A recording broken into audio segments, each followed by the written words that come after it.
Bonjour à tous, ravi de vous retrouver sur Public Sénat pour un nouveau numéro des Matins du Sénat, l'émission qui vous fait vivre les travaux de la Haute Assemblée. Vous allez suivre ce matin l'audition d'Éric Lombard, le directeur général de la Caisse des dépôts et consignations. Cette institution est le bras financier de la puissance publique et la Caisse des dépôts a un rôle à jouer dans la relance de l'économie pendant la crise du coronavirus. Je vous laisse écouter cette audition. Je tiens d'abord à vous remercier, Madame la Présidente, Monsieur le Président, de m'accueillir ce matin au Sénat pour une audition qui était prévue de longue date, mais je suis très heureux qu'on ait pu la maintenir, malgré les circonstances, tant il est important pour la Caisse des dépôts de présenter ses actions devant le Sénat. Effectivement, nous sommes placés sous votre protection, ainsi que celle de l'Assemblée nationale, et c'est très important pour l'ensemble des collaboratrices et des collaborateurs de la Caisse des dépôts. Je sais que les travaux que vous menez vous ont conduit à auditionner déjà deux de mes collègues importants dans le groupe, le patron de La Poste et le patron de BPI France, ainsi que des collaborateurs en charge du logement et du tourisme, et on y reviendra. Moi, ce que je veux vous présenter ce matin en introduction, et j'essaierai de traiter quelques-unes des questions que vous venez de poser, Madame la Présidente, Monsieur le Président, c'est la stratégie globale que la Caisse conduit dans cette phase, qui repose en fait sur deux axes. D'abord, des mesures d'urgence que nous avons déployées très vite au début de la crise pour soutenir nos concitoyens, pour soutenir nos entreprises, nos territoires, nos institutions. Et puis, dans un deuxième temps, mais nous y travaillons évidemment dès aujourd'hui, les mesures de relance de notre économie qui vont être indispensables, qui vont être même vitales, et dont je souhaite vous présenter les grandes lignes et que nous mettrons en œuvre dès que possible. Avant d'aborder ces deux questions, et vous m'y incitez, Monsieur le Président, les mesures que nous préparons sont rendues possibles par les résultats très solides enregistrés en 2019 et que j'ai présentés le 8 avril et qui nous donnent les moyens de jouer le rôle traditionnel de la Caisse, qui est un rôle contracyclique. Vous savez que la Caisse est née en 1816 pour gérer déjà le problème d'un surendettement du pays, lié en l'occurrence aux guerres napoléoniennes, là, ce n'est pas le sujet, mais c'est évidemment notre mission. Le bilan agrégé de la Caisse des dépôts, et avant le rapprochement avec La Poste qui s'est opéré effectivement début mars, section générale et fonds d'épargne, s'élève pour être précis à 459 milliards d'euros, adossé à des fonds propres qui, à la fin de l'année 2019, se montaient à 54 milliards d'euros, donc 42 milliards au titre de la section générale et 12 milliards au titre des fonds d'épargne. Donc une force de frappe financière importante, et qui a dégagé en 2019 un résultat agrégé de 2,7 milliards, qui se partage en 2 milliards d'euros pour la section générale, et ce chiffre est en hausse de 300 millions par rapport à l'année 2018, du fait notamment de la bonne tenue, alors c'est maintenant l'histoire, des marchés financiers, et puis de l'accélération de la rotation de notre portefeuille, notamment dans la Banque des Territoires, et en revanche, une baisse des résultats du fonds d'épargne à 700 millions d'euros, qui s'explique en fait par plusieurs facteurs. D'abord, l'impact de l'inflation. Sans être trop technique, mais comme les fonds d'épargne servent naturellement l'intérêt versé au titre du livret A, et l'inflation est un des éléments du calcul de ce taux, nous avons à l'actif une protection contre l'inflation avec de l'ordre de 30 milliards d'euros d'obligations indexées sur l'inflation. L'inflation était plus faible qu'anticipée, très faible l'année dernière au mois d'octobre, qui est le moment où on prend en compte le taux d'inflation, et ça s'est traduit par une baisse de plusieurs centaines de millions de nos revenus. Deuxième sujet, le deuxième plan logement, où un soutien au secteur de l'ordre de 50 millions, enfin pas de l'ordre de 50 millions d'euros par an pendant 3 ans a été décidé et qui était provisionné intégralement sur les comptes de l'année 2019, donc 150 millions. Et puis enfin, une légère hausse du coût de l'accessibilité bancaire versée par les fonds d'épargne à la Banque postale. Et c'est tout cela, donc des décisions, enfin un effet marché et 2 décisions prises conjointement avec les pouvoirs publics qui se traduisent par cette baisse du résultat des fonds d'épargne. Alors ces résultats nous ont permis de verser à l'État 1,4 milliard, vous le rappeliez, Monsieur le Président, près d'1,1 milliard au titre de la contribution du versement entre guillemets volontaire, la règle actuelle étant que nous versons la moitié des résultats consolidés à l'État, et une contribution relative représentative de l'impôt sur les sociétés de 368 millions, Pourquoi en forte hausse? Alors, c'est des raisons purement techniques, parce que là, on applique vraiment le code des impôts. En 2018, il y avait eu un certain nombre de provisions à passer sur des titres qui s'impliquent directement sur leur état fiscal, qui ont été reprises en 2019. Et c'est ça qui explique une augmentation de la crise. Donc, c'est vraiment à la fois très technique et sur un segment du portefeuille d'investissement très, très particulier. Mais voilà, c'est l'application des règles. Alors, effectivement, la somme de tout ça conduit à un résultat un petit peu inférieur à celui qui a été versé l'année dernière, puisque on a un effet au titre du versement de la section générale. Alors, par ailleurs, effectivement, l'État a renoncé pour sa part, et c'est ça qui explique la baisse par rapport à l'année d'avant également, à la contribution au versement au titre des fonds d'épargne, qui était prévu à 363 millions d'euros. Pourquoi est-ce que l'État a opéré ce renoncement? Parce que la situation de solvabilité des fonds d'épargne est, disons, plus difficile en ce moment. D'une part, parce que la baisse des marchés financiers impacte les deux bilans, mais nous avons, et ça c'est construit comme ça depuis l'origine, moins de marge sur nos fonds propres, sur les fonds d'épargne. Et donc l'État a souhaité renforcer les fonds propres en opérant passe-versement. Et nous attendons surtout en 2020 une année qui va être difficile pour les fonds d'épargne, pour deux raisons dont l'une s'appliquait déjà en 2019. C'est qu'on attend au mois d'octobre, au moment où on calculera l'inflation qui permet de calculer la rémunération de notre portefeuille d'obligations indexées sur inflation, d'avoir une inflation très très faible, très très faible. Et donc, à nouveau, nous aurons peu de revenus de cette partie du portefeuille.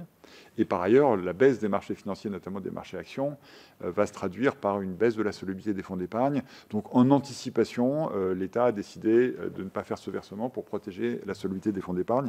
Donc, tout ça s'explique, je crois, très bien. Malgré tout, et malgré la crise qui nous frappe depuis maintenant plus de 2 mois, et notamment la baisse des marchés financiers. Tout cela, appuyé sur les bons résultats 2019 et la solidité de notre bilan, n'obère pas ou très marginalement nos marges de manœuvre. Et nous avons les moyens, la capacité de contribuer à la fois à la protection et au redressement de notre économie et à faire ce qui est notre mission historique, de soutenir l'économie, de soutenir sa transformation. Et c'est maintenant ce que je vais vous présenter rapidement. D'abord, je me permets devant vous de rendre hommage à l'ensemble des collaborateurs de la maison qui, depuis le premier jour de la crise, sont au travail pour que toutes les missions soient remplies. En fait, comme beaucoup d'institutions et d'entreprises, les collaborateurs de la Caisse se sont mis en télétravail. La direction générale, d'ailleurs, s'est évidemment mise en télétravail. Et 85% de nos 6000 collaborateurs étaient connectés chaque jour. Et la transformation numérique puissante que nous avons accélérée depuis 2 ans et demi avec Olivier Sichel a permis ce fonctionnement normal.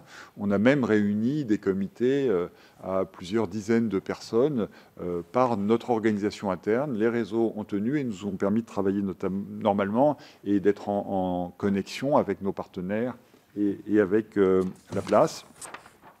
Quelques exemples de cette continuité. Vous savez que la Caisse des dépôts gère la retraite d'un Français sur 5.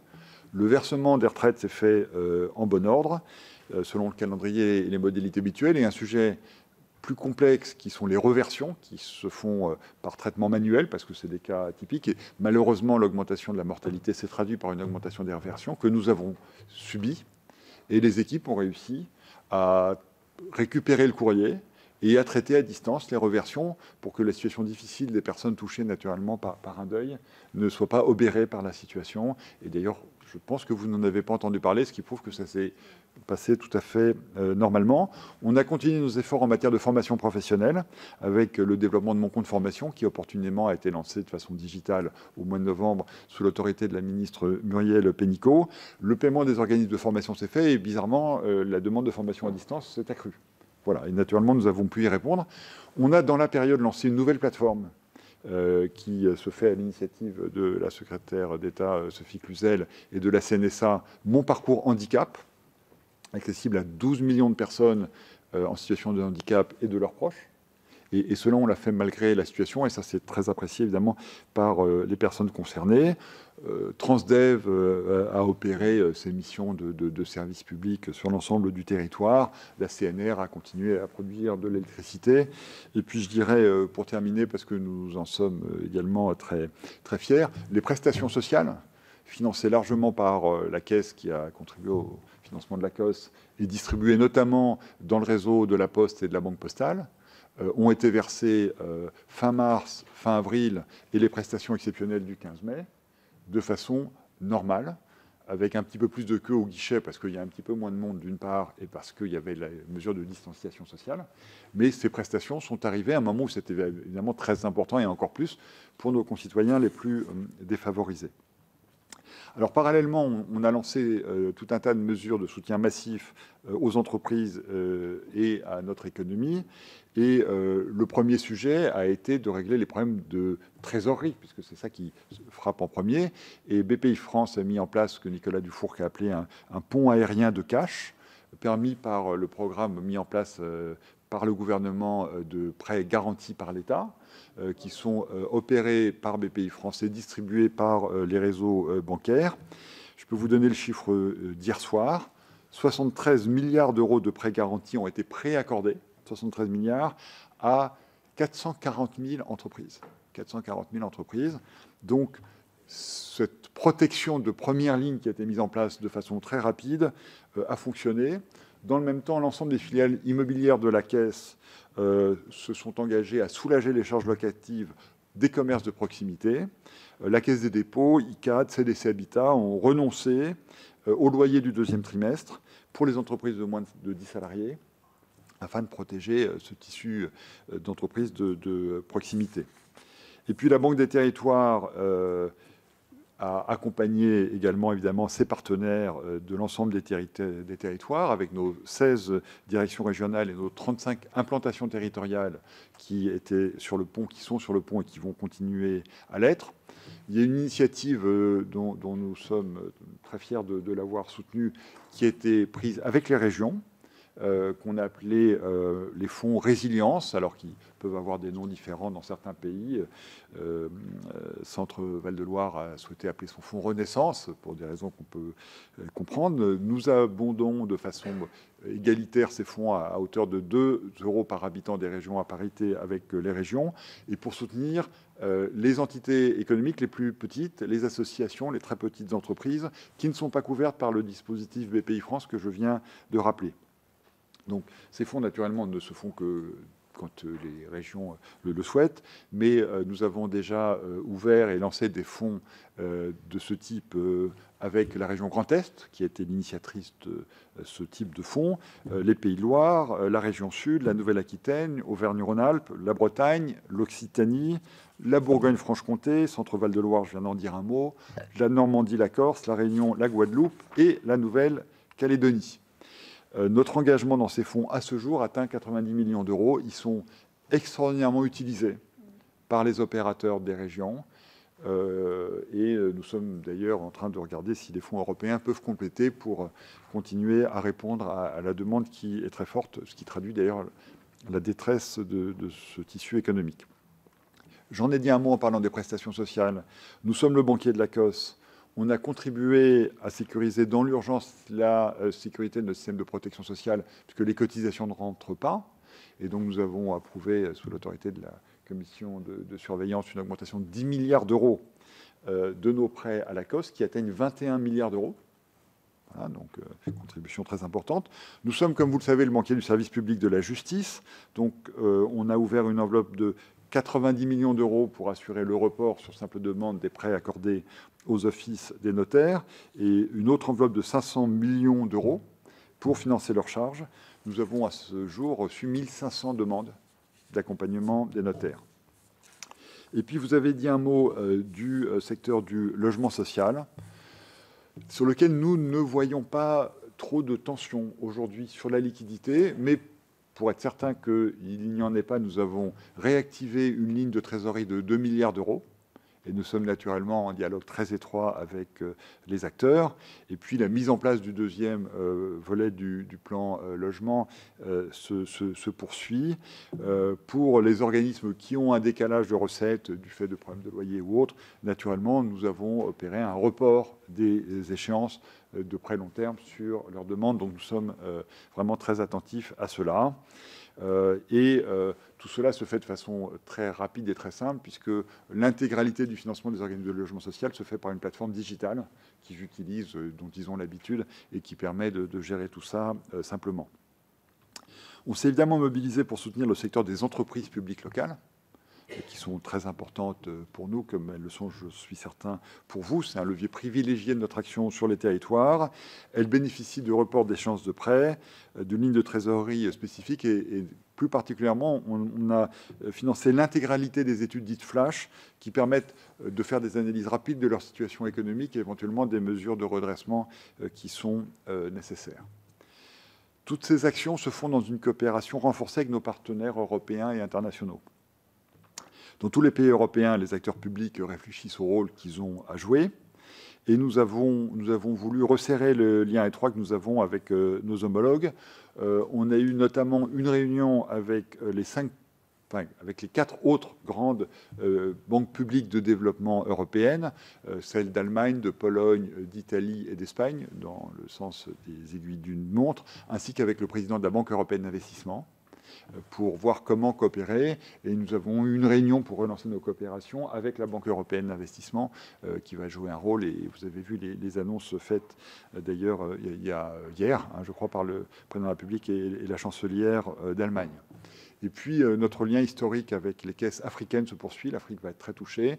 J'étais d'ailleurs moi-même en Côte d'Ivoire au début du mois de mars, juste avant le confinement, pour appuyer le développement de notre petite sœur ivoirienne qui va jouer un rôle important. Alors, pour passer à la perspective qui s'ouvre à nous, dès lors qu'on est en train, naturellement, continuellement d'assurer ce rôle de filet de sécurité à notre économie avec les outils que nous avons, comment est-ce qu'on se projette dans une phase qui va demander une puissante relance de l'ensemble des acteurs économiques et notamment des acteurs publics, parce que les conséquences économiques de cette crise sanitaire, malheureusement, sont pour l'essentiel devant nous. On travaille pour que la reprise économique soit la plus rapide et la plus saine possible. Et le sujet va être un sujet de fonds propres et de trouver la façon d'allouer les fonds propres à notre économie pour protéger et permettre cette relance et de le faire rapidement, de le faire le plus rapidement possible. Alors, ça va s'appuyer sur l'ensemble de nos moyens et notamment sur la mobilisation de l'épargne populaire. Protéger l'épargne des Français et l'utiliser pour nos missions d'intérêt général, c'est notre ADN depuis 204 ans. Et c'est ça que nous allons faire dans les mois qui viennent. D'autant que cette épargne n'a jamais été aussi abondante. Ce qui n'est pas forcément une bonne nouvelle. Les Français ont épargné parce qu'ils ne pouvaient pas dépenser. Et cette absence de dépenses, naturellement, pèse sur l'économie. Aujourd'hui, l'épargne des Français, nous l'estimons à 40% de leurs revenus. Et je peux vous dire, ce chiffre, je crois, va être communiqué dans les heures qui viennent, qu'au mois d'avril, la collecte nette sur le livret A et le LDDS a atteint un niveau jamais atteint depuis la précédente crise d'ailleurs, pour un mois d'avril, à 7,4 milliards d'euros de collecte nette. 7 milliards au mois d'avril, c'est-à-dire 3 fois plus qu'au mois d'avril de l'année 2019. Voilà, c'est un indicateur de la situation de notre pays et cette épargne, je pense que le plus tôt elle ressortira de nos livres pour financer la consommation et l'investissement, le mieux ça sera. Mais dans l'intervalle, je peux aussi vous dire que cette épargne ne dort pas. Cette épargne ne dort pas, elle est pleinement utilisée pour le soutien de notre économie. L'activité de financement du logement social se poursuit, l'activité de financement des collectivités locales a augmenté de façon importante, c'est évident, et de plus en plus, nous allons l'utiliser. D'ailleurs, nous sommes très favorables à l'idée que ces fonds d'épargne, dont l'encours s'accroît du fait de cette collecte, que l'utilisation de ces fonds puisse être élargie pour être plus utile et plus efficace en cette période de sortie de crise. Alors, notre rôle contracyclique, ce n'est pas seulement les fonds d'épargne naturellement, c'est aussi notre portefeuille financier qui est porté par les fonds d'épargne et par la section générale. Nous sommes le premier investisseur institutionnel au capital des entreprises cotées, ce qui nous donne une responsabilité. Et dans cette période, naturellement, nous avons non seulement continué à acheter des actions et des obligations émises par des entreprises françaises, mais nous avons un peu accéléré, notamment au début de la période, notre programme d'achat. C'est notre rôle habituel. Nous investissons nos fonds, mais nous avons aussi un rôle de place, et vous l'avez notamment évoqué, Monsieur le Président, un rôle de mobilisation des acteurs privés. Et effectivement, je veux vous dire un mot du programme d'investissement que nous avons initié avec les compagnies d'assurance en complément du programme initié en 2012 qui s'appelait effectivement le programme NOV. Les assureurs vont contribuer à hauteur d'1,7 milliard d'euros et la Caisse des dépôts à hauteur de 100 millions d'euros que nous allons mettre. Ce programme, il va se déployer autour de 3 axes. D'abord, les fonds généralistes qui existaient déjà, et c'est la vertu de ce programme, c'est qu'on peut aller très vite, puisqu'il y a déjà des fonds qui sont engagés avec des gérants qui sont à la manœuvre et à qui on va apporter ces fonds nouveaux. Et ces fonds, c'est Nova pour les actions cotées, Novi pour une stratégie mixte cotée, non cotée, Novo pour de la dette de ces entreprises. Et ça finance des ETI et ça finance à la fois en dette et en fonds propres, comme je l'ai dit. Et puis on va créer des nouveaux fonds avec des nouveaux gestionnaires sur lesquels les appels d'offres pour les sélectionner sont en cours, avec notamment 2 axes. Nous souhaitons que 40% des fonds des fonds levés soient dédiés à 2 secteurs spécifiques. La santé, des raisons évidentes, les investissements à long terme, la capacité de production en Europe, les laboratoires, l'innovation avec les startups. Donc, il y a là un segment sur lequel les finances seront à disposition rapidement. Et évidemment, le tourisme, dont je redirai un mot en parlant du plan tourisme. Mais une partie de ces fonds vont être fléchés vers les entreprises du tourisme. Afin de maximiser notre impact sur les territoires, et c'est une préoccupation dont je suis certain que nous la partageons, on va aussi renforcer notre action dans des grands programmes d'action territoriale. Et je pense à Action Cœur de Ville, qui, de mon point de vue, était un succès naissant, un peu handicapé par le report des élections municipales, mais là je m'aventure au-delà de ma condition, mais que nous souhaitons continuer et renforcer, puisqu'on a là 222 villes où habitent un quart des Français, et donc c'est important de continuer ces programmes. Et puis le plan territoire d'industrie, qui va être un des éléments importants de la relocalisation dont vous avez parlé l'une et l'autre, Madame la Présidente, Monsieur le Président, effectivement pour faire revenir en France des filières industrielles dont on voit bien qu'au-delà des raisons économiques, il y a aussi des raisons de souveraineté qui doivent nous conduire à les relocaliser. Et là, on travaille conjointement avec BPI-France, la Caisse des dépôts, la Banque des territoires finançant les infrastructures et les collectivités locales, et BPI-France, les entreprises dans leur implantation et dans leur plan. Et puis le plan d'investissement d'avenir qui, nous semble-t-il, on a commencé pendant la séquence à y travailler avec le secrétaire général au plan d'investissement, qui doit réfléchir aux principales filières sur lesquelles nous pourrons investir. Alors, les 4 secteurs prioritaires d'intervention de la Banque des territoires dans cette phase qui s'ouvre devant nous sont les suivants, et ça me permettra de répondre déjà aux questions que vous avez évoquées. Le premier, c'est le logement et l'habitat. La relance du secteur est cruciale pour notre économie, et effectivement, CDC Habitat a annoncé un appel à projet pour 40 000 logements. Il nous semblait que c'était une contribution qui serait importante. 32 000 logements ont déjà fait l'objet de pré-réservations avec les promoteurs. Donc, ce plan va se mettre en place rapidement. Il va soutenir d'ailleurs l'activité du bâtiment et des travaux publics localement, et puis permettre de loger nos concitoyens.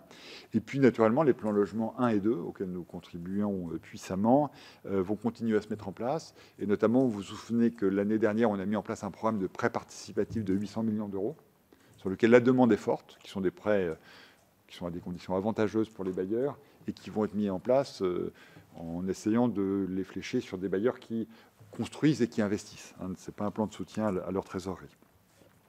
Deuxième secteur essentiel, la santé et le médico-social. On joue un rôle structurant. Vous avez parlé de l'ASFIL. L'ASFIL sur lequel nous sommes en train de finaliser les travaux techniques pour que l'opération de rapprochement se fasse effectivement. Pour le moment, elle n'est pas finalisée. J'espère qu'elle pourra se finaliser avant l'été. L'ASFIL est un des financeurs importants du secteur des hôpitaux publics et va continuer à l'être avec la Banque Postale, et puis ICAD Santé, qui est un investisseur important du secteur, ainsi que Arpavi, qui est un réseau d'EHPAD dont nous sommes proches et que nous finançons. Nous allons participer à la restructuration de leurs dettes, au financement de la réhabilitation des bâtiments, au financement d'équipements structurants, des plateaux techniques, pour que cet effort magnifique que fait le pays, qu'a fait le secteur hospitalier, qu'ont fait les EHPAD, puisse être appuyé par des investissements afin que cet effort soit poursuivi et enrichi. Et puis on voit bien que la numérisation du secteur est un enjeu et peut être un des éléments de réponse quand on voit le développement de la télémédecine. Et je pourrais revenir s'il y a des questions sur la contribution massive que nous jouons sur le maillage en très haut débit du territoire. Mais ça va permettre le développement de la télémédecine qui a pris un essor énorme depuis 2 mois, parce que, par nécessité, puisque les gens ne peuvent pas se déplacer. Mais pour les personnes qui sont maintenues à domicile, c'est certainement une bonne réponse. Troisième secteur, le tourisme. 2 millions d'emplois, 8% du PIB, tout le monde connaît ces chiffres aujourd'hui, une situation critique. J'ai eu l'honneur de participer au comité interministériel du tourisme présidé par le Premier ministre vendredi dernier. Nous avons décidé de mobiliser véritablement un plan Marshall pour le tourisme. Nous allons mobiliser, groupe Caisse des dépôts, 1,3 milliard d'euros de fonds propres en soutien du tourisme, avec une kyrielle de fonds, afin que l'ensemble des secteurs et l'ensemble des tailles d'entreprises soient couvertes. Notre préoccupation, naturellement, les grands opérateurs doivent être soutenus et le seront, mais ils ont nos numéros de téléphone et ceux de Bercy. Notre souci est que les petits opérateurs, et même les très petits opérateurs, les restaurants dans les villes moyennes ou petites, on parlait avec M.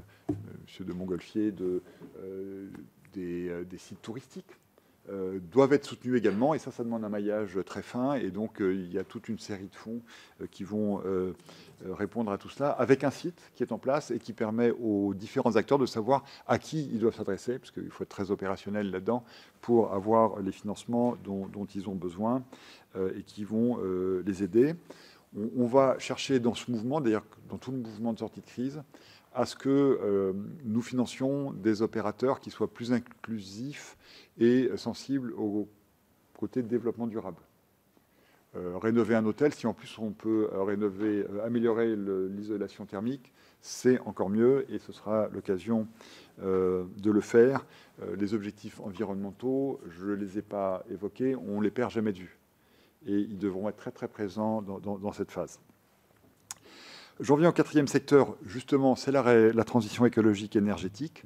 Et je souhaite réaffirmer ici une conviction profonde, je suis sûr qu'elle a été déjà exprimée par Nicolas Dufourcq. La Banque du climat en France, c'est l'action de BPI France et de la Banque des territoires, donc du groupe Caisse des dépôts. Nous avons prévu de consacrer 20 milliards d'euros entre le capital et les financements à ce segment sur les années qui viennent pour que cette transition soit accélérée.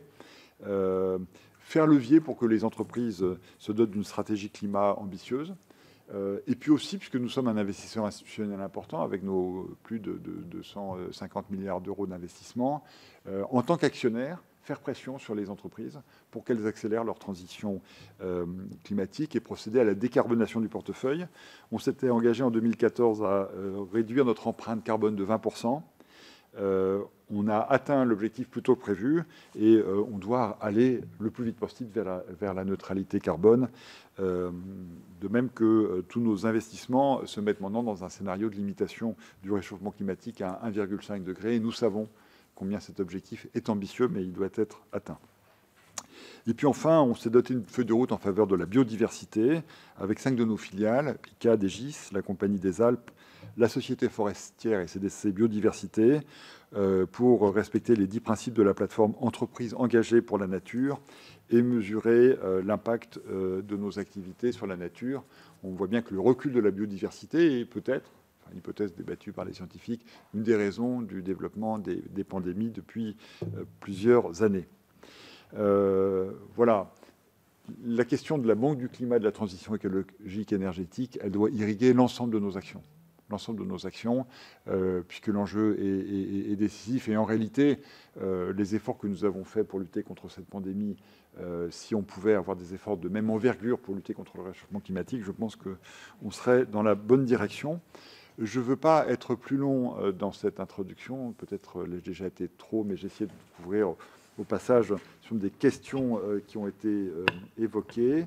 Je suis à votre disposition et encore une fois très heureux d'être dans ce dialogue avec vous. Et je vous remercie de votre attention. Merci, Monsieur le Directeur Général. Alors, en accord avec Sophie Primas, on va faire alterner les interrogations par les membres de nos deux commissions. Et on va commencer, si vous le voulez bien, avec Albéric de Montgolfier, le rapporteur général du budget. Merci, Monsieur le Directeur Général. Moi, je vais faire un parallèle avec 2009. En 2009, je sais pas, je tournais, il y avait deux Philippe qui étaient là. Il y avait Philippe Adnaud, Philippe Dallier qui étaient dans cette commission. J'étais aussi dans cette commission. Je ne sais pas qui était. Mais oui, c'est un peu. Non, mais c'est pour dire, on a quelques souvenirs. Donc la crise n'était pas. Il y a peut-être d'autres de la même ampleur, de la même nature, mais néanmoins, il y avait eu à l'époque deux participations de la Caisse des dépôts au plan de relance. Il y en avait une qui portait sur des prêts aux collectivités. Il y avait eu 5 milliards d'euros à l'époque pour des prêts aux collectivités territoriales. Je ne sais pas si on a un bilan à tirer et s'il y a d'ores et déjà des dispositions qui sont prévues pour aider les collectivités qui vont être dans des situations compliquées.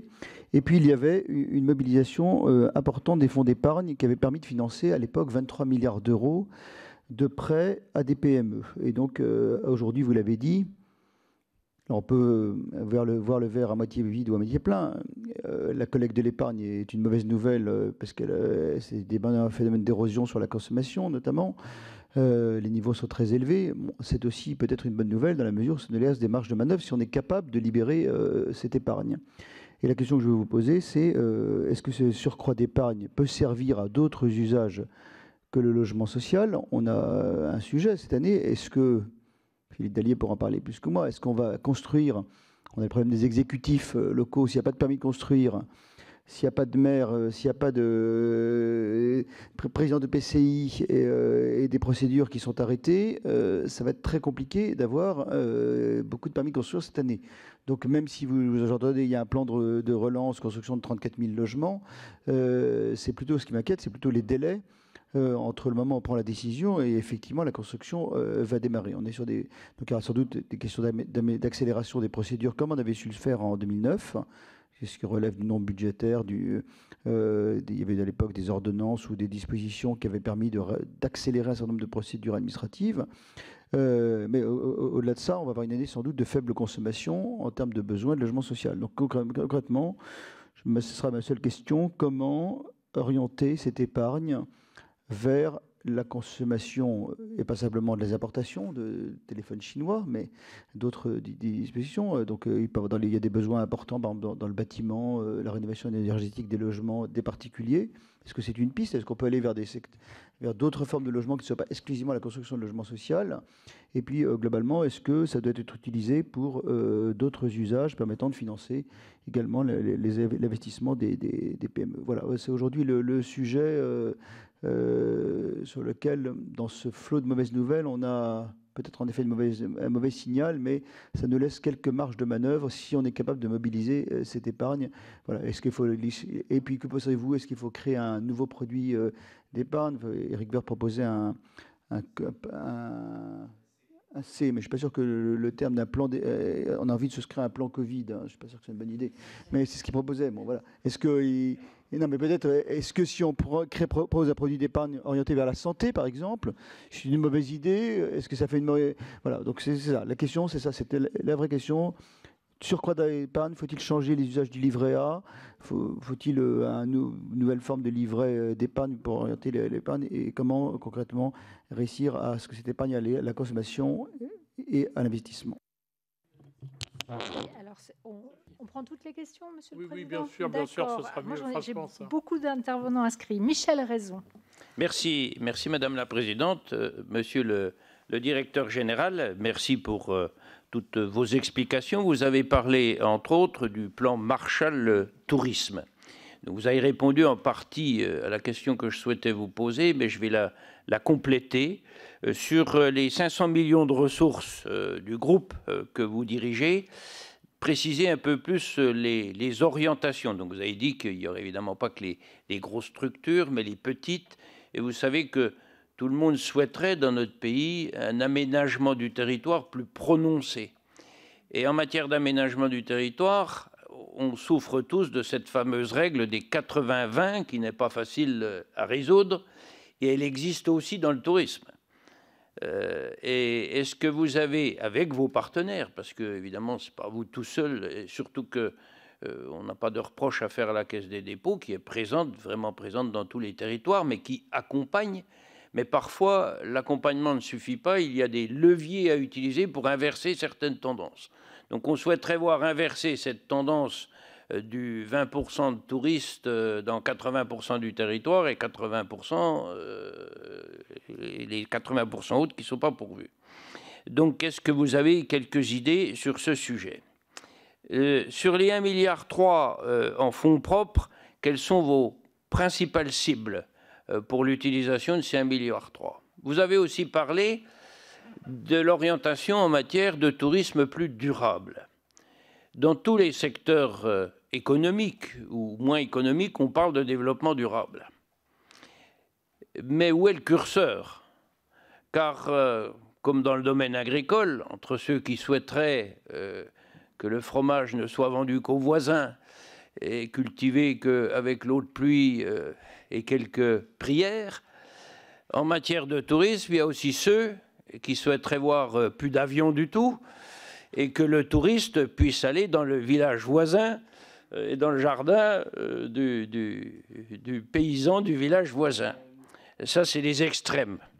Donc, entre les extrêmes de ceux-là et de ceux qui voudraient ne rien voir changer du tout, avec lesquels je ne suis pas d'accord non plus, quelle est votre idée la plus constructive en matière de durabilisation, pourrait-on dire, du tourisme? Il n'y a pas que l'isolation, parce que ces extrêmes n'ont pas complètement tort, dans ce sens qu'en effet, il n'est peut-être pas utile de faire des déplacements en avion pour 3 jours de séjour, je ne sais où, mais est-ce que vous avez déjà imaginé ce que pouvait être un tourisme un peu plus durable, mais de façon cohérente, en respectant ce qu'est le développement durable, c'est-à-dire l'équilibre entre la partie sociale et économique et environnementale? Merci, monsieur le directeur.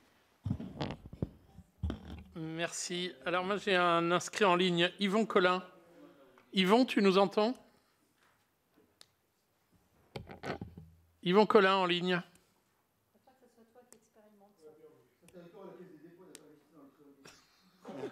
Oui, oui, ça y Yvon. est. Parfait. Oui, bon. Bonjour. Nous t'entendons 5 sur 5. Aussi bien que si tu étais là. Merci, monsieur le Président. Monsieur le Directeur Général, j'ai 2 questions, puisque j'en avais d'autres, mais vous avez répondu dans votre excellent propos liminaire.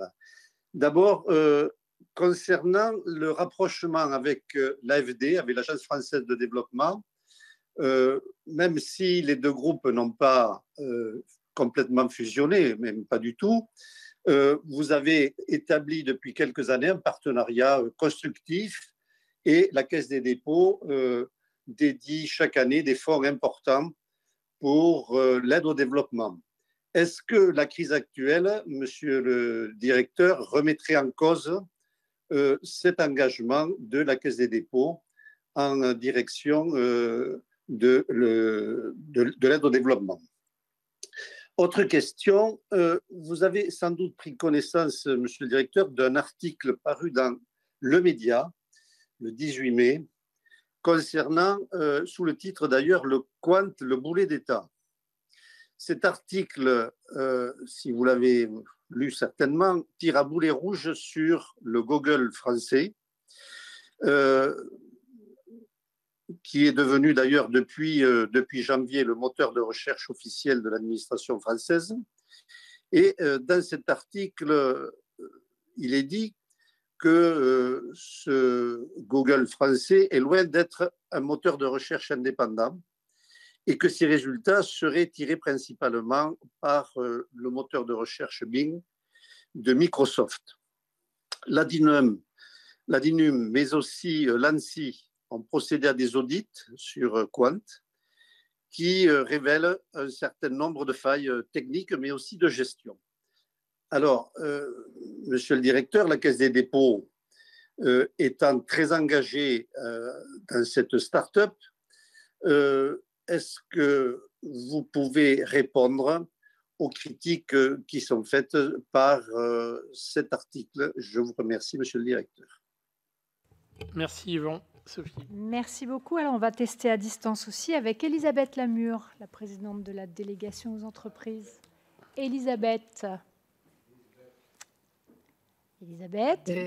Super, oui, voilà, on t'entend. Très bien. Merci. Merci Madame la Présidente, Monsieur le Directeur Général. J'aurais quelques questions en lien avec l'action économique des régions. Les régions ont un rôle important pour la sortie de crise, si tant est évidemment qu'elles ont suffisamment de moyens financiers, également de moyens juridiques. C'est ce que nous a indiqué François Bonneau, que nous avons récemment auditionné. Peut-être pourrez-vous nous dire, selon vous, quel serait le cadre juridique adapté, en dehors bien sûr des moyens financiers.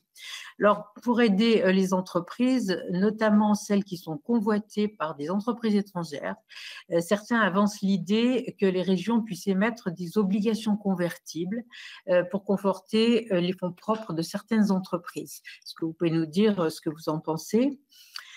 Vous avez évoqué dans votre propos les fonds abondés par la Banque des territoires et les régions qui s'appellent Renaissance, Résilience, etc. Est-ce que vous pensez qu'une déclinaison départementale de ce dispositif régional serait pertinente? J'ai compris que c'était le cas pour la Haute-Marne, mais peut-être est-ce seulement expérimental?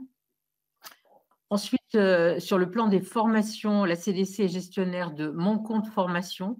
Est-ce que vous pouvez nous dire comment vous travaillez avec les régions et les autres financeurs de la formation professionnelle pour flécher les abondements en droits complémentaires vers des formations qui soient bien en adéquation avec les besoins des entreprises dans nos territoires?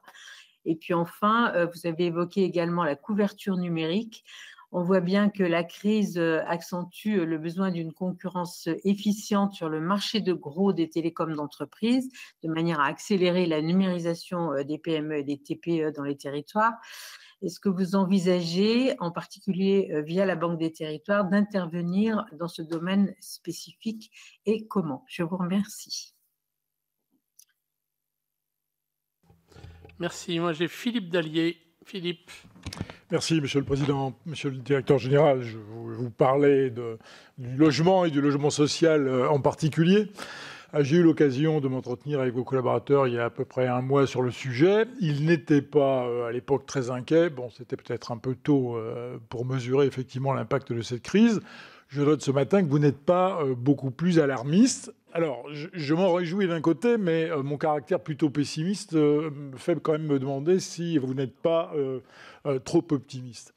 Alors, côté promotion immobilière, alors vous dites que sur les 40 000 logements offerts par CDC Habitat, 32 000 ont déjà été, entre guillemets, réservés. On peut voir ça positivement, mais on peut aussi voir cela comme le signal d'une certaine inquiétude chez ceux qui ont recours au service de la Caisse.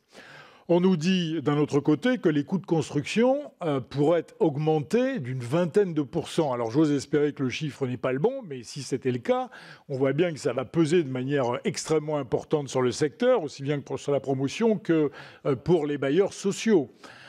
Et dans une période où les taux ont tendance peut-être à remonter légèrement pour les particuliers, on voit bien qu'on risque de planter tout simplement le secteur de la promotion immobilière.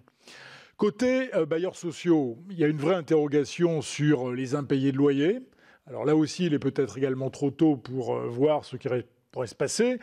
Dans mon département, certains bailleurs avaient déjà annoncé qu'ils feraient une remise gracieuse de 2 mois de loyer. Et puis, s'apercevant le lendemain qu'effectivement, ils n'en avaient pas les moyens, et on fait machine arrière. Alors, faire des remises gracieuses ou constater les impayés, je ne sais pas ce qui est le mieux. Au bout du compte, on voit bien qu'ils risquent de se poser un vrai problème chez les bailleurs, et notamment les bailleurs qui accueillent les populations les plus en difficulté. Alors, tous ces bailleurs sociaux avaient déjà dû encaisser les conséquences des décisions du gouvernement sur la RLS, etc., etc. Des dispositifs ont été mis en place, mais on voit bien qu'à moyen terme, il y a quand même un impact. Et puis, au bout du compte, on fait que de rajouter de la dette sur de la dette et d'étaler dans le temps. Si jamais on traverse, et je le crains quand même, une nouvelle passe assez difficile, qu'est-ce qui va nous rester comme solution ? Parce qu'il ne faut pas oublier non plus, et je termine là-dessus, que les collectivités locales vont être impactées. Et je pense qu'on a du mal à le mesurer aujourd'hui, mais si je regarde ça à l'aune de ma commune moyenne dans le 93, c'est 2 millions de pertes entre les nouvelles dépenses et les pertes sur 2019, c'est 2 millions. On va se retrouver avec une épargne nette qui va être réduite à zéro en une année.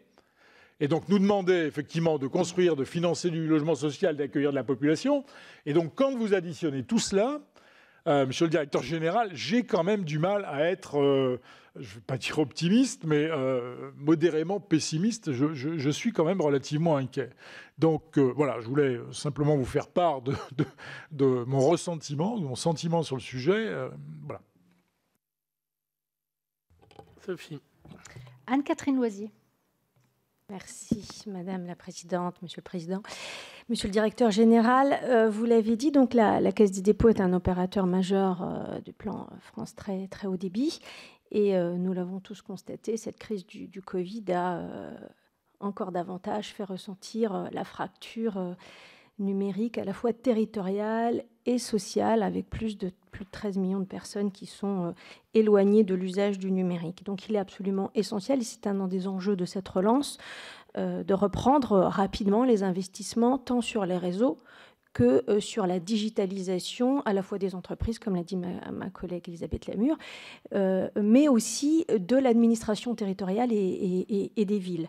Et vous parliez par exemple tout à l'heure de votre implication dans les Smart Cities, et notamment au travers peut-être de l'action Cœur de Ville. Donc est-ce que vous avez identifié des soutiens, des appuis à l'ensemble de ces acteurs des territoires, des collectivités qui vont s'engager dans la numérisation dont on a besoin pour faciliter l'accès de nos concitoyens aux services publics, aussi bien des grandes villes, je dirais, que des plus petites villes, puisqu'on voit aussi tout l'enjeu autour du commerce en ligne, avec l'opération de restructuration des cœurs de ville. Ces collectivités ont aussi un réel besoin d'accompagnement et d'énergie en cybersécurité. Aujourd'hui, il y a un véritable manque, une absence d'accompagnement sur ces sujets-là. Donc, qu'envisagez-vous ? Et envisagez-vous plus pratiquement de venir aussi accompagner les réseaux, puisqu'on l'a vu lors du dernier PLF, l'État accompagne insuffisamment, notamment les RIP dans les territoires. Donc, qu'avez-vous prévu sur ces points-là? Et enfin, dernière petite question pour rebondir sur ce que vient de dire mon collègue, dans le cadre du soutien aux collectivités, puisque la Banque des territoires, c'est d'abord la Banque des collectivités, envisagez-vous des actions de prêts plus solidaires vis-à-vis de ces collectivités qui ont des manques à gagner lourds? Donc, ce n'est pas des problèmes de trésorerie, c'est vraiment des problèmes structurels de capacité de financement qui vont s'aggraver dans les mois et malheureusement certainement les années à venir. Il y a bien sûr les communes touristiques, il y a bien sûr les problématiques diverses qui ont été évoquées. Il y a aussi les communes forestières et vu la fibre, la sensibilité toute particulière de la Caisse des dépôts vis-à-vis du patrimoine forestier. Envisagez-vous de soutenir ces communes, notamment de l'Est de la France, qui subissent des pertes depuis plusieurs années et qui aujourd'hui ont un déficit de recettes de fonctionnement de plus de 40% parfois? Merci. Merci. Antoine Lefebvre. Merci, Monsieur le Président, Madame la Présidente, Monsieur le Directeur Général. J'avais moi-même une question sur les aides au tourisme, mais effectivement, entre-temps, dans votre intervention, vous avez évoqué les sujets comme d'autres collègues. Je me permets d'insister sur le fait qu'il faudra effectivement une bonne communication auprès des acteurs de la filière concernés pour qu'ils puissent avoir accès dans les meilleurs délais à tous les dispositifs que vous avez évoqués. Je voudrais revenir également sur l'épargne. Vous avez rappelé les montants, suite d'ailleurs aux chiffres que vous aviez annoncés début avril et à ceux que vous avez indiqués tout à l'heure, les 7,4 milliards sur la période d'avril. Cette épargne, vous souhaitez effectivement que pas une épargne puissent dormir et qui restent justement disponibles au soutien à l'activité et au logement. Je partage entre parenthèses la vigilance exprimée par Philippe Dallier il y a quelques instants. J'ai envie de vous demander, par rapport à toute cette épargne, est-ce que vous avez des pistes et des conseils à donner pour justement comment on pourrait relancer la consommation des ménages? Les volumes sont importants. On a bien vu que la phase de déconfinement et la réouverture des boutiques n'a pas entraîné une frénésie d'achat. On parle chez les constructeurs automobiles d'une éventuelle prime. À nouveau, est-ce que vous avez justement des pistes et qu'est-ce qui vous paraît souhaitable pour relancer la consommation à ce niveau? Merci. Merci Antoine. Marie-Noëlle Lienemann. Marie-Noëlle? Madame la ministre. Voilà. Oui, voilà. Bonjour. Excusez-moi, j'ai des problèmes de son, je ne sais pas. Voilà, simplement vous dire que je partage pour une large part le diagnostic fait par Philippe Dallier concernant notamment le logement social, beaucoup d'incertitudes sur les impayés. Et par ailleurs, des prélèvements qui ont amené à endetter davantage plutôt qu'à aider réellement. Et ma première question va être interrogée sur les garanties d'emprunt, puisque même si on nous dit que la garantie d'emprunt ne compte pas dans le calcul de la dette des collectivités, la plupart des agences de notation le font. Les collectivités ont donc du mal, sans compter l'énorme impact du retard des municipales.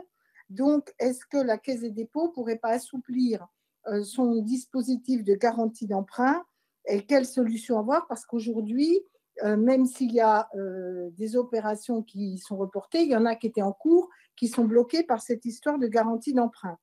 Deuxième sujet, on a dans les blocages beaucoup d'opérations qui seraient liées en OFS, et même si la Caisse des dépôts, qui est l'acteur principal, parce qu'avec des prêts à longue durée pour ces OFS, on se rend compte quand même qu'il y a beaucoup de choses qui traînaillent.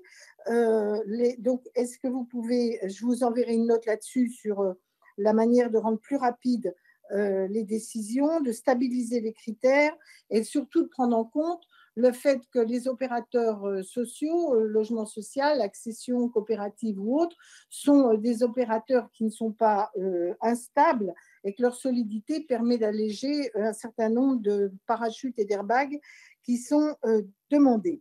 Ensuite, le prêt des taux est évidemment, le taux des prêts, pardon, est évidemment quelque chose d'essentiel.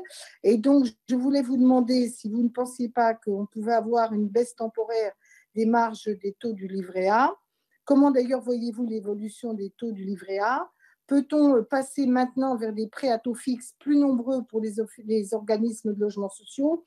Parce que devant l'incertitude de l'évolution des taux d'intérêt, tout cela est assez paralysant et tout particulièrement la cristallisation de taux fixes pour le PSLA, les locations différées, la location attribution, parce que la peur de taux incertains bloque le passage, la réalisation de PSLA par les accédants. Et pourtant, ce PSLA se fait souvent dans des territoires où justement les petites entreprises auraient bien besoin de travail aujourd'hui. Voilà, j'aurais évidemment plein d'autres trucs à vous demander, mais il me semble que là j'ai été à ce que je considère comme étant le plus urgent et déterminant. Merci, Monsieur le Président, en tout cas.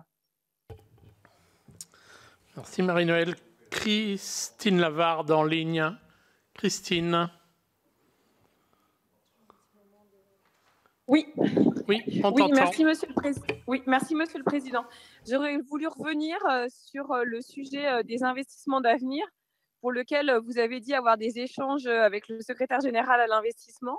Et j'aurais voulu savoir si vous aviez notamment évoqué, alors après, même si ce n'est pas de votre ressort directement, mais une certaine réallocation entre la nature des aides, puisque le Sénat, à plusieurs reprises, a critiqué le fait que dans l'enveloppe de 10 milliards, il avait finalement assez peu d'argent frais et de subventions, ce qui pourrait peut-être être la chose la plus utile aujourd'hui pour aider les startups ou les jeunes pousses de notre économie.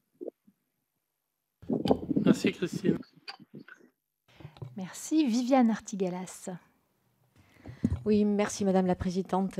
Monsieur le Directeur Général, moi je voudrais insister sur les propos de Michel Raison. Le développement durable et particulièrement le tourisme durable, il ne faut pas oublier qu'il repose sur 3 piliers qui doivent être équilibrés, l'économie, le social et l'environnemental. Je crois que c'est important dans ces temps où on peut aller vers des extrêmes de ne pas l'oublier. Je remercie Michel Raison de l'avoir bien rappelé.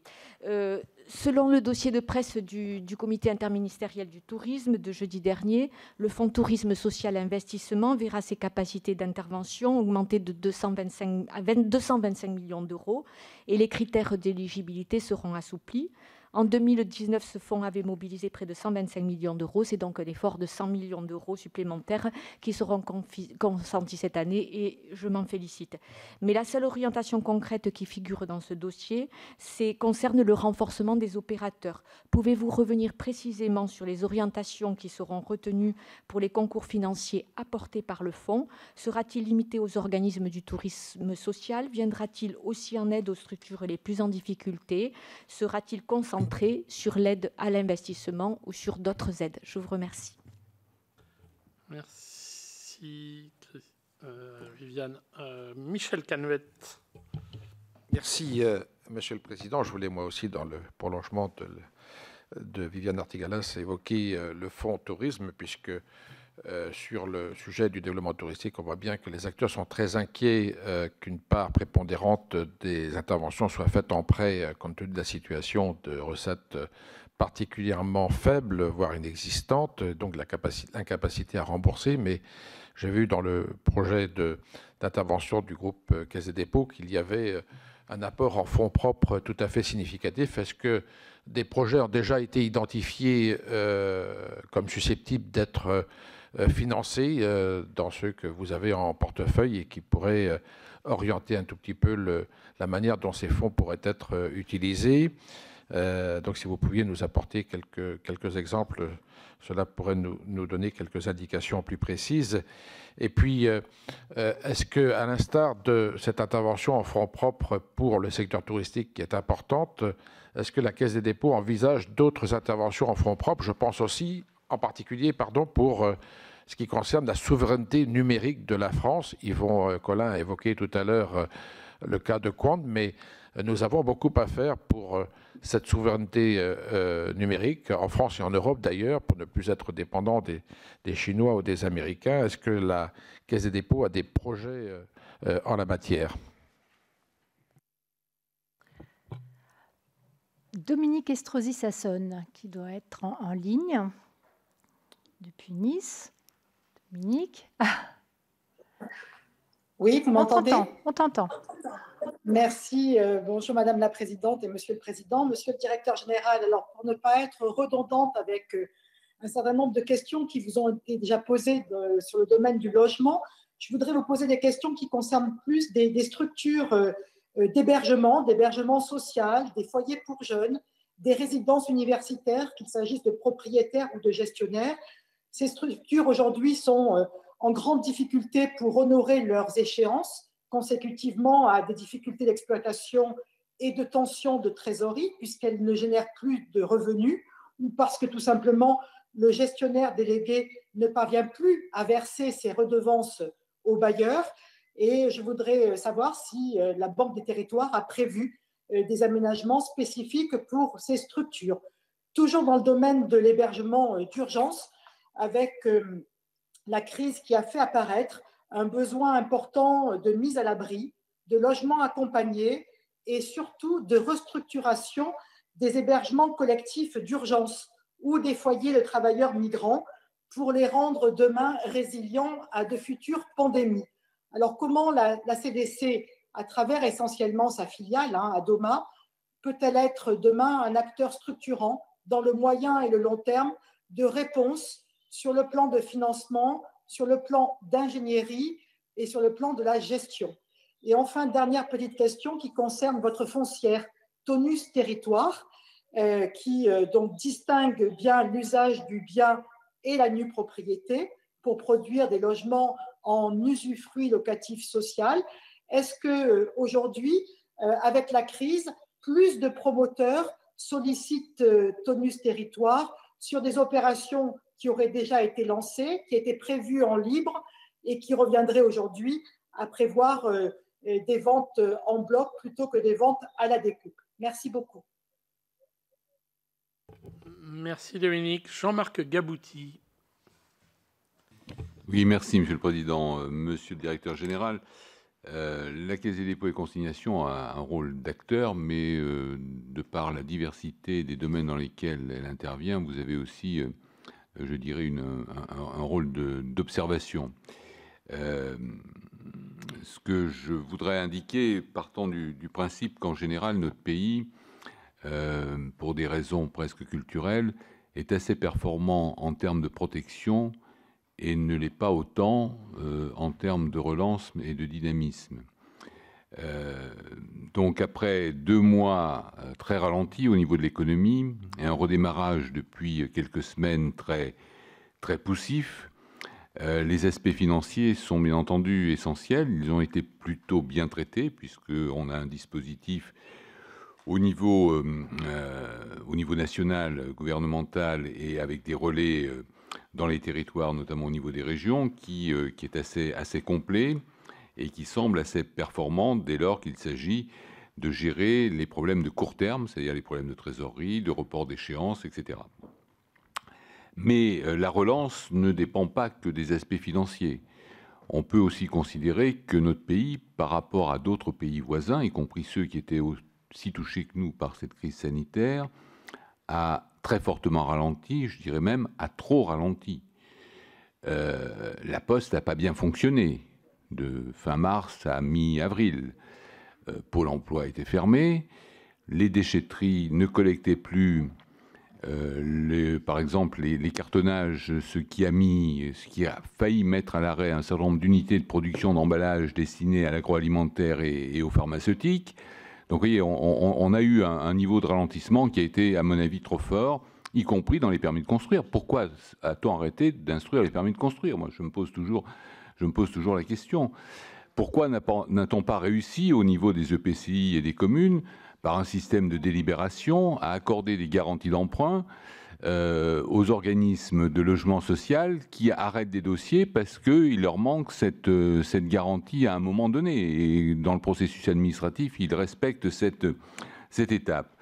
Donc ma question, c'était d'avoir votre appréciation sur les autres freins à la relance, sachant qu'en plus, le contexte est incertain, parce qu'on peut avoir, sinon, une deuxième vague, au moins un rebond de la pandémie, ce qui risque, je dirais, freiner encore les ardeurs de ceux qui veulent s'attacher à une redynamisation de l'activité économique, et la lourdeur de certaines procédures, la rigueur maximaliste, parfois irréaliste, voire inefficace, de certains protocoles, qui sont d'ailleurs ensuite dénoncés. On demande. Moi, je vais vous prendre un exemple, si vous voulez. Dans une classe, la circulaire de M. Blanquer a fait le calcul. Une classe de 50 mètres carrés, on doit pouvoir mettre 15 élèves.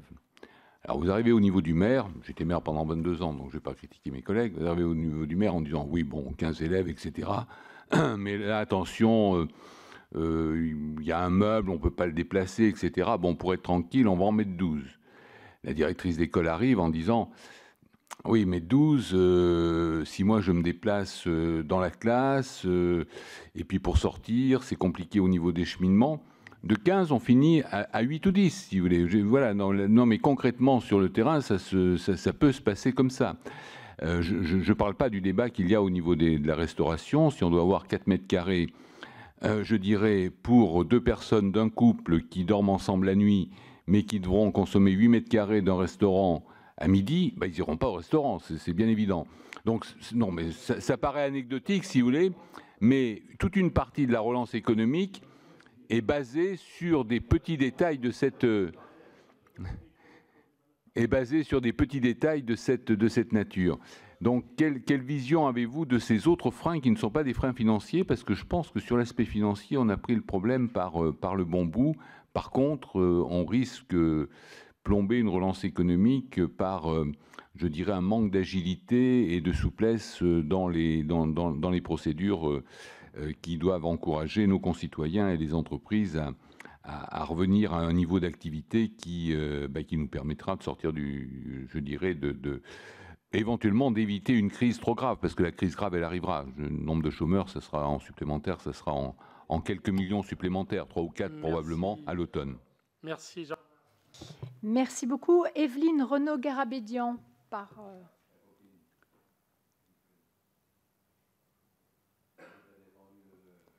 Evelyne? Oui, voilà. Merci Madame la Présidente. Monsieur le Directeur Général, vous avez déclaré travailler sur un projet de plateforme permettant aux professionnels du tourisme de se réapproprier les données clients et ainsi de remédier à l'emprise du secteur par les plateformes étrangères. S'agit-il de créer un booking français ou bien s'agit-il d'une simple ouverture des données touristiques qui permettent aux acteurs d'innover, comme cela est actuellement le cas pour les données de mobilité dans le cadre de la loi d'orientation des mobilités? Je souhaiterais également vous interroger sur cette mesure, cette discrète mais non moins importante du plan tourisme, à savoir l'appel à projets à destination des entreprises et start-up pour inventer le tourisme de demain. Enfin, vous avez évoqué tout à l'heure, sauf si je n'ai pas bien compris, la possibilité pour les hôteliers de favoriser les prêts, notamment par la réalisation de travaux s'inscrivant dans une perspective de développement durable. S'agit-il d'un argument pour faciliter les demandes de prêts garantis par l'État actuellement mis en place, ou bien s'agit-il d'un autre dispositif avec une autre demande? Auquel cas, faut-il solliciter la banque, la BPI ou bien la Caisse des dépôts? Merci de vos réponses. Il n'y a plus personne. Très bien. Alors, je continue. Roland Courteau. Je ne sais pas si Roland est toujours là. Roland? Roland Courteau? Vous m'entendez? Oui, on t'entend, Roland. Merci. Oui, j'ai eu quelques problèmes de connexion et je n'ai pas eu accès donc à toutes les interventions. Pardonnez d'ailleurs si mon intervention présente quelques redondances. La filière de la construction, qu'il s'agisse de la rénovation des logements existants ou des bâtiments neufs, représente à la fois un impératif climatique, près d'un tiers des émissions de gaz à effet de serre, et un levier pour relancer l'emploi. La rénovation énergétique étant à ce titre très riche en emploi. Et au moment où l'on parle de relance immédiate de l'activité, cela me paraît nécessaire de le souligner. Ce qui est attendu, c'est un plan massif d'incitation à la rénovation thermique de l'ensemble des logements. 80 à 90% des chantiers sont à l'arrêt. Ce qui est attendu, c'est un complément aux prêts consentis par la Caisse des dépôts aux organismes HLM pour aider au financement des travaux de rénovation au sein du parc social de logement. Et enfin, il y a un important gisement d'économie d'énergie à travers la rénovation énergétique des bâtiments publics. Et là aussi, il y a un gisement d'activité et d'emploi pour une relance durable. Alors, deux questions. Quelle part peut être celle de la Caisse des dépôts sur ces différents points? Et une question plus générale, vous paraît-il nécessaire d'aller vers une conditionnalité des aides en fonction des considérations énergétiques ou environnementales, de manière à orienter les comportements d'investissement? Je vous remercie. Merci. J'ai Franck Ménonville, ensuite Alain Châtillon.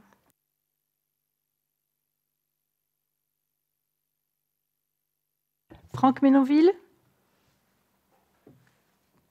La Meuse? Franck? Alors, on va passer à Alain Châtillon, s'il est là. Plus au sud. Alors, Revel. Alain? Très bien, mais on m'a coupé, là. Ça y est, on t'a pas coupé et tu es là, on t'entend. Très bien. Merci, Madame la Présidente. Merci, Monsieur le Directeur Général, pour les éléments que vous nous avez fournis, et je ne peux que saluer et vous féliciter pour le travail que vous accomplissez, ainsi que vos équipes. Moi, j'avais deux petites questions à poser. C'est sur le cœur de ville et territoires d'industrie. sur le territoire d'industrie, les choses ont été bien lancées. Il va falloir les accompagner avec le redémarrage et j'espère que cela produira de l'intérêt tout particulier pour les communes qui sont dans le rural ou dans le périurbain. Pour le cœur de ville, sur les 222 cœurs de ville, les actions ont été menées et vous les accompagnez sans difficulté. Il avait été question au Sénat, voici quelques mois, d'élargir l'action cœur de ville à d'autres localités un petit peu plus petites, c'est-à-dire des centres-villes, centres-bourgs, ce qui me paraît important pour relancer tout le petit commerce dans le rural et le périurbain. Et donc, je voulais savoir si vous envisagiez cette solution pour élargir le nombre de cœurs de ville. Merci. Daniel Grémillet. Daniel ? Je suis sûre qu'il est par là parce qu'il m'a demandé la parole. Ah. Daniel Grémillet ? Voilà. Ah. J'ai moi aussi un problème de connexion. Ça y est, Daniel, on t'entend. Je parlais. Voilà. Merci, Madame la Présidente, Monsieur le Directeur Général. Merci aussi. Deux questions. La première, concernant la situation dans laquelle nous sommes au niveau économique, qui a une répercussion énorme sur l'énergie. Et ma première question, est-ce que vous pensez que ce contexte économique sera une opportunité ou une difficulté pour encourager les investissements nous amenant vers l'atteinte de la neutralité carbone? Quant au prix de l'énergie fossile, le retour à l'investissement d'investissements lourds, effectivement, peut conduire à faire des choix qui n'iraient pas dans ce sens. Donc, c'est ma première question. Ma deuxième question, vous avez beaucoup évoqué l'accompagnement au niveau de la transition écologique et énergétique. Et je voudrais prolonger la question de ma collègue Anne-Catherine Loisier. Aujourd'hui, donc, elle a parlé des communes forestières et des communes qui sont impactées par rapport à la crise forestière et sanitaire. Ma question plus globale, aujourd'hui, notre territoire est en train de vivre une pandémie sur la santé des arbres sans précédent, que ce soit en feuillu ou en résineux. Est-ce que vous pensez imaginable que dans vos ambitions de maintien de la biodiversité et de la transition écologique et énergétique et de l'atteinte neutralité carbone où la forêt joue un rôle essentiel, un investissement majeur sur la replantation en accompagnant les communes forestières. La dernière remarque que je voulais vous faire, enfin, ce n'est pas une remarque, c'est vous dire effectivement, étant élu de la région Grand Est, je préside le comité résistance dans le département des Vosges. Votre accompagnement est vraiment important et c'est important parce que c'est des petites affaires, c'est des choses très simples dans nos territoires qu'on essaye de sauver. Et je crois qu'il faut aussi le souligner. Il y a les grands projets, il y a les entreprises moyennes et puis il y a les petites initiatives qui, je dis toujours, ce qui est petit peut devenir grand. Donc merci pour votre accompagnement territorial. Merci beaucoup, Daniel. J'en ai fini, Monsieur le Président. De la curiosité des commissaires de la Commission des Affaires éco. Alors, Monsieur le Directeur Général, on va vous laisser répondre. Évidemment, vous allez pouvoir peut-être regrouper un certain nombre de questions dans vos réponses pour tenter de ne pas abuser de la patience de toutes et tous. Mais on a besoin d'entendre vos réponses. Oui, mais merci de vos encouragements, Monsieur le Président. Bon, je vais essayer effectivement de couvrir les sujets. Alors pour commencer par les questions du rapporteur général, sur les fonds d'épargne, en fait, on peut assouplir un certain nombre de processus et élargir légèrement les cibles. D'ailleurs, on a initié des choses nouvelles comme les aquaprêts récemment ou les éduprêts. Et puis, on a tout un tas de processus comme, par exemple, les éco-prêts qui sont à 0%. Alors, on est quand même limité par une règle des fonds d'épargne qui est importante, c'est celle que les prêts des fonds d'épargne doivent être garantis. Et une question a été posée d'ailleurs, est-ce qu'on pouvait assouplir ou non cette garantie? Je vais vous faire une réponse directe, mais qui n'est que mon avis. Je pense que ce serait une pente dangereuse, parce que la question des fonds d'épargne, c'est un système. L'épargne des Français est utilisée pour financer le logement social et les collectivités locales, et ces prêts sont garantis par les collectivités locales. Et donc, on est dans un système qui est extrêmement sécurisant. Et en réalité, système sur lequel, historiquement, il y a eu incroyablement peu de défauts. Et donc, ce système sécurise tout le monde. Sachant que si les collectivités locales ou les organismes de logement social ont des difficultés, j'y reviendrai, il y a des opérateurs, comme la Caisse des dépôts, par exemple, qui y pourvoient et mettent en place les aides nécessaires. Donc je pense qu'il serait risqué à cette occasion de sortir de ce système, ce qui veut dire, effectivement, pour répondre à des questions que vous avez posées et que d'autres ont posées, que c'est compliqué d'utiliser les fonds d'épargne pour le financement des entreprises, d'autant que c'est le rôle qui est dans le groupe, le rôle de BPI France.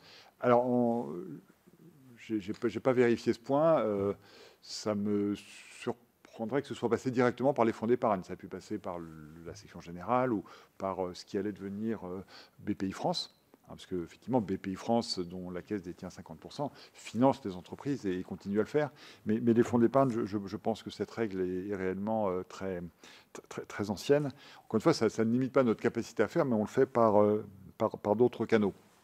Alors, sur l'idée, j'ai évidemment beaucoup de respect pour ces idées de nouveaux fonds, de nouveaux systèmes d'épargne, mais il me semble qu'à un moment où il y a un consensus pour juger que l'épargne est un peu surabondante, moi je serais plutôt dans l'idée d'utiliser cette épargne et puis éventuellement d'inciter les Français à consommer plutôt que d'ouvrir des nouveaux fonds d'épargne ou des nouveaux produits qui risqueraient d'augmenter encore plus cette épargne. Et d'ailleurs, comment favoriser la consommation? Alors, il peut y avoir des mesures techniques qui relèvent du gouvernement et je ne m'y aventurerai pas, mais c'est essentiellement une question de confiance. D'abord, une question d'accès à la consommation. Donc, quand on ouvrira les restaurants, les gens pourront consommer dans les restaurants et les boutiques sont ouvertes depuis le 11 mai et ça peut favoriser ça. Mais par ailleurs, il y a une question de confiance. Alors, sur les questions ouvertes par notamment le sénateur Raison sur l'aménagement du territoire et sur le 80-20, c'est réellement une préoccupation constante depuis que nous avons créé la Banque des territoires. Et je dirais qu'il y a une réponse déjà qui est la déconcentration et la décentralisation de la décision à la Caisse des dépôts. Et nous avons donné des délégations aux directeurs régionaux et à leurs équipes pour qu'ils puissent prendre des décisions à leur niveau sans qu'il y ait intervention du siège, qui, sur des décisions locales, malgré tout le respect que j'ai pour tous mes collègues, n'apporte pas forcément grand-chose.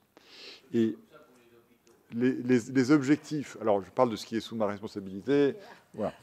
Les objectifs qui sont donnés à nos équipes sont pour partie des objectifs en volume, pour contribuer au financement de l'économie, et aussi en nombre d'opérations, pour qu'il y ait une incitation. Nous sommes une nation publique et pas une nation commerciale, une incitation à financer des petits projets dans les territoires plus éloignés ou d'ailleurs dans les métropoles, peu importe. Mais nous souhaitons absolument ne pas être l'institution qui finance d'abord les grandes institutions, les grandes associations, les grandes entreprises qui trouvent plus facilement à se financer, même si nous le faisons aussi. Et on est très, très attentif à ce que le maillage soit vraiment le plus près du terrain, d'où l'idée que les fonds, sans aller trop dans le détail, mais les fonds du plan tourisme, il y a beaucoup de fonds qui sont dédiés vers des fonds vers les petites entreprises. Et vous m'avez d'ailleurs interrogé sur le fonds tourisme social innovation, Madame Artigalas. Il y a un groupe de travail qui est en place, je sais que vous y participez, pour élargir les objectifs de ce fonds. Et dans les fonds qui sont alimentés, qui vont être alimentés par BPI France ou par la Caisse, on est vraiment très attentif à ce que ça touche le tissu associatif et les petits opérateurs. C'est quelque chose de très important. Alors après, le côté développement durable et tourisme durable, ça irrigue nos politiques, ça n'est pas une conditionnalité. C'est assez compliqué comme ça en ce moment. On va évidemment inciter les opérateurs, mais si quelqu'un qui a une petite échoppe dans telle ou telle ville ou tel bourg a besoin de financement ou besoin de fonds propres, et ben si ce n'est pas pour faire de la rénovation thermique, on va quand même lui accorder ce prêt parce que la priorité, c'est de sauver ces entreprises, bien sûr. Donc, il n'y a pas de conditionnalité. Alors, Yvon Collin nous interroge sur le rapprochement avec l'AFD qu'on appelle l'Alliance, parce que ce n'est pas un rapprochement institutionnel, ça continue à fonctionner. D'ailleurs, quand je me rends en Afrique, c'est avec Vincent Rioux, et on envisage des déplacements en métropole ensemble pour bien marquer l'articulation entre les deux maisons. Notre engagement ne faiblit pas, et d'ailleurs c'est pour ça que je me suis rendu, comme je l'ai dit, en Côte d'Ivoire récemment, au Sénégal un peu avant, pour une réunion des caisses des dépôts africaines, sur lequel nous jouons évidemment un rôle important et je crois utile. Un sujet qui n'a rien à voir, mais que je traite quand même sur Quant. Oui, Quant n'est pas parfait et s'appuie effectivement et a une relation d'ailleurs avec Microsoft qui est assumée et qui est connue. Mais Quant, c'est un moteur de recherche qui respecte les personnes et qui ne collecte pas les données individuelles. Et donc, nous pensons qu'il y a un espace pour un moteur de recherche de ce type. Nous avons opéré, parce que dans les startups, il y a une phase de développement qui demande un certain type d'entrepreneur, et puis après, il faut stabiliser, renforcer. Donc, nous avons opéré à certains changements de management qui se sont faits de la façon la plus consensuelle possible pour renforcer ce moteur. Nous jouons notre rôle d'actionnaire, et donc moi j'ai confiance dans le développement de cette entité. C'est un secteur difficile, et l'idée qu'on présente une alternative européenne aux géants américains, c'est quand même une ambition, et moi je suis très fier qu'on soutienne celle-là, même si tout n'est pas gagné. Alors, ensuite, question posée par certains d'entre vous, les régions et les départements. Là, on est dans les compétences des uns et des autres, et je ne m'aventurerai pas là-dedans, mais je sais qu'il y a débat. Voilà, et c'est pour ça d'ailleurs que les fonds résistance, résilience, renaissance sont faits avec les régions. Sur l'implication éventuelle des départements, c'est une question qui regarde l'État. Nous travaillons et avec les régions et avec les départements, et nous n'avons pas évidemment à prendre parti dans ce débat. Ce qui est important, c'est que, en tout cas, les décisions soient prises en relation avec les collectivités locales. Et c'est vraiment, je pense, une des raisons du succès de cette opération et qui va être un grand succès opérationnel. Vu de mon fauteuil et toujours dans la relation avec les régions, le développement de mon compte formation, sur lequel il y a eu effectivement, compte tenu des compétences en matière de formation des régions, il y a eu quelques difficultés. Puis en plus, on avait une difficulté technique sur la façon dont les dotations des régions pouvaient transiter. C'est vraiment un sujet de finances publiques, disons, assez complexe. Si je faisais un effort de mémoire, je retrouverais le sujet. Mais enfin bref, le sujet a été traité. Et donc, moi, je pense que cette question, cette question est derrière nous. Alors, monsieur le sénateur Dallier, sur le logement social, si je vous ai paru pas inquiet, c'est que je me suis mal exprimé. Je ne perçois pas à ce stade de difficultés aiguës chez les opérateurs du logement social. Voilà. Donc, sur l'immobilier en général, il faudra être très attentif, et sur le logement social, il faudra être très attentif. Parce que, évidemment, la difficulté dans laquelle, malheureusement, difficulté croissante, on peut le craindre, dans laquelle nos concitoyens vont se trouver, peut peser sur la rentrée des loyers. Ce que vous dites sur l'augmentation des coûts de construction correspond également à notre analyse aujourd'hui. La distanciation sociale et la réduction des équipes, ça ne va pas dans le sens d'une réduction des coûts de construction. Donc, il faudra qu'on soit extrêmement attentif. Donc, nous, on n'est ni pessimiste ni optimiste, on est engagé, mais je sais que vous l'êtes aussi. Et donc, on est très en soutien du secteur du logement social. On veut étendre ce soutien au-delà du logement social. Dans les 40 000 logements prévus par CDC Habitat, il y a du logement intermédiaire et il y a du logement libre, parce que tout ça, c'est aussi une continuité. Il faut que les personnes qui sortent du logement social, il y en a chaque année, puissent trouver des logements. Et puis, il faut soutenir le secteur dans son ensemble. Ça demandera une attention extrême. La loi Elan a permis un certain nombre de rapprochements, comme vous le savez, entre des acteurs qui ne sont pas forcément des rapprochements qui sont des rapprochements qui ne sont pas nécessairement des fusions. Vous savez que ça peut passer par des sociétés d'action, des SAC. Ça peut passer par différents liens. CDC Habitat a un projet très ambitieux pour continuer à soutenir le secteur dans la période qui vient et on mettra les fonds propres qui sont nécessaires pour que nous jouions notre rôle. D'autres grandes plateformes, je pense à Action Logement, vont aussi opérer de façon à soutenir des acteurs plus modestes dans le respect de leur autonomie et de leur stratégie propre. On n'est pas dans le secteur du capitalisme de Wall Street, on est dans le secteur du logement social. Donc c'est évidemment, ça n'a rien à voir, mais il y a quand même des sujets de fonds propres, il y a des sujets de soutien. Et donc je pense que chacun doit jouer son rôle. Et la Caisse, avec les fonds d'épargne, le jouera pour soutenir les uns et les autres. Et puis veiller à maintenir le rythme de construction, c'est essentiel, et de rénovation thermique.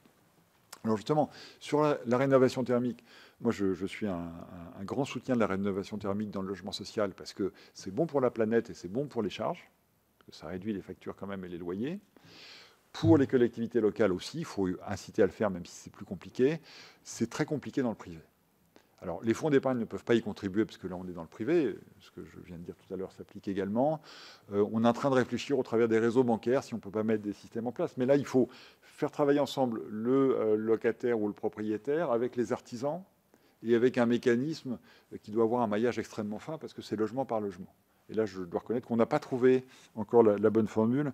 Et le fait qu'on y réfléchisse, voilà, on va trouver, mais enfin, on n'y est pas encore. Alors justement, sur le numérique et le soutien de la numérisation, je dirais qu'il y a plusieurs sujets. Il y a d'abord le développement du très haut débit. Et là, franchement, la Banque des Territoires fait le job. On a investi 560 millions de capital dans plus de 50 RIP, 760 millions de prêts, et on envisage, juste pour aller trop dans les chiffres, mais de desservir 10 millions de locaux à l'horizon 2025. Donc la couverture des zones qui n'étaient pas couvertes par les grands opérateurs, on s'en occupe, et ça avance vite.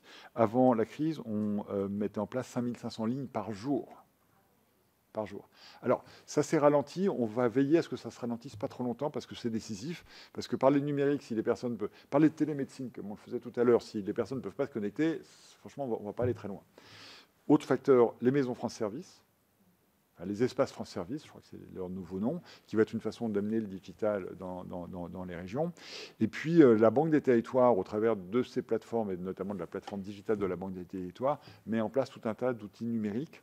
Je note effectivement la demande d'accompagnement éventuellement des collectivités locales dans leur numérisation. C'est probablement des outils sur lesquels, au travers de nos outils de conseil, qui, je rappelle, sont gratuits, on peut accompagner les collectivités. Peut-être c'est un service qu'on n'a pas assez mis en avant. Donc, je note ça comme idée qu'on pourrait développer à la suite de ce dialogue que nous avons. Voilà pour cette audition d'Éric Lombard, le directeur général de la Caisse des dépôts et consignations.